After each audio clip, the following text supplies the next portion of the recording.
see daylight. That was expected, easily imaginable by even the greenest killer. No, what stuck with Salim was the insufferable sweetness of it. The fact that behind the stomach-churning stench was the saccharine ghost of fermentation, cloying and coating the insides of his nostrils. It was impossible not to respond to it.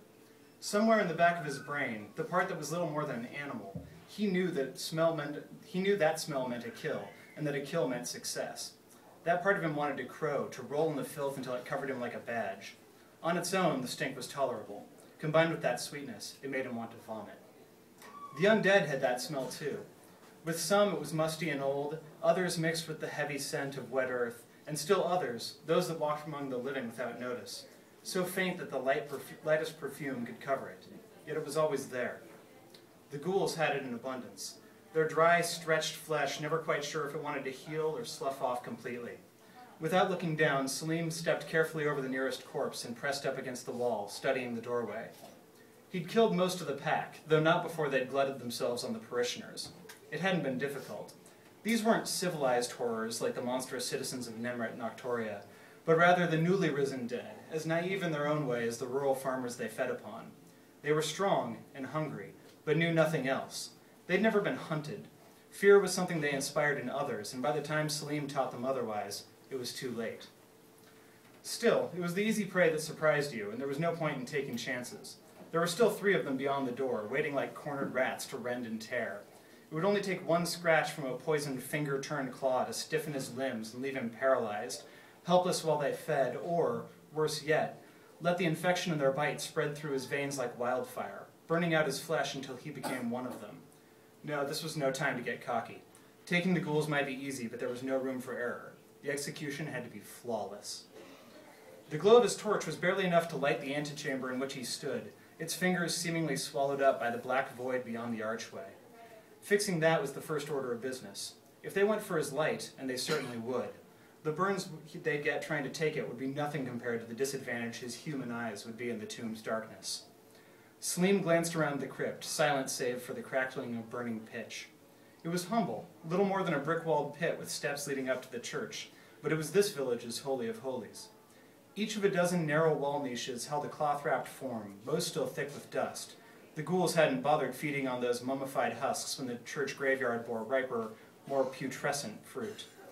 Hands folded, covered with the withered threads of what were once flowers, the honored dead might have continued their dreamless sleep undisturbed, were it not for the 2 ghoul corpses that fouled the gray stone floor. They were exactly what he needed. Without a second thought, Salim moved to the nearest niche and took hold of the corpse's homespun burial shroud. A single pull sent its contents spinning to the floor, leaving Salim holding several yards of cloth, which he promptly put to the torch. Flame caught the simple embroidery and raced up its edges. As he let the flickering tongues writhe over the sheet, Salim glanced down at its former occupant. A young man, and not recently dead by the look of him. Tendons showed through withered flesh, but they still held the sack of bones in roughly the shape of a man. The body's relative cohesion gave Salim an idea, and he set down the torch, wrapped the now merrily blazing cloth around the blade of his sword, then leaned down to scoop up the corpse with his other arm. With the grisly parcel clutched to his chest like a lover, he moved along the wall toward the doorway. No time like the present. With a flick of his sword, Salim sent the burning shroud sailing into the room, the fabric flapping open to light the sepulchre. Something hissed in the darkness, and he followed the light with his other prize, swinging the corpse around the corner and into the room at shoulder height. The ruse worked. Thinking Salim had charged in after the blazing blanket, 2 of the ghouls pounced, dropping from the walls and ceiling to rend the corpse's brittle flesh. In the second it took them to realize their mistake, the real Salim was among them, sword flashing. The ghoul's leathery hide was stronger than human skin, but still parted easily under the edge of his blade. Salim's initial thrust caught the first one in the center of its back and slid in smoothly. The flat of the blade kept parallel to the ground to avoid getting stuck between the creature's ribs. His recovery gave the second ghoul time to face him, but not enough to get its glistening claws up. Salim's swing didn't take its head clean off. His sword was light, and that sort of thing was more for storybooks and campfire tales than real battles. But it did the job, sending the creature slumping backwards, head lolling to one side on a thin strand of flesh. Salim ignored it, withdrawing to a defensive posture with his back to the wall next to the archway, waiting for the third ghoul's attack. It didn't come. Heartbeat after heartbeat went by as Salim's eyes darted back and forth, but the expected attack failed to manifest. The room was silent save for his own heavy breathing. Then the blood pounding in his ears calmed, and he heard a new sound, a a low, dry whimpering. Sword at the ready, he stepped forward and kicked his crackling shroud further into the room. The third ghoul was curled up in the back of the burial chamber, hunched over into a fetal position in order to pull itself as far as it could into the empty wall niche. It clutched its knees and moaned again as Salim advanced. "Please!" it whined. Coming from the human form, the voice was shockingly human. It strained to shape the words with its grotesquely overlong tongue. "Please don't kill! I'll go! No more hunting, no more brothers, just graves, please!"